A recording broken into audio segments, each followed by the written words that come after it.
Divide 452 by 5 in long division method. 5 times 9 is 45.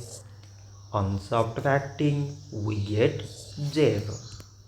So now we put down these 2 and 5 times 0 means 0.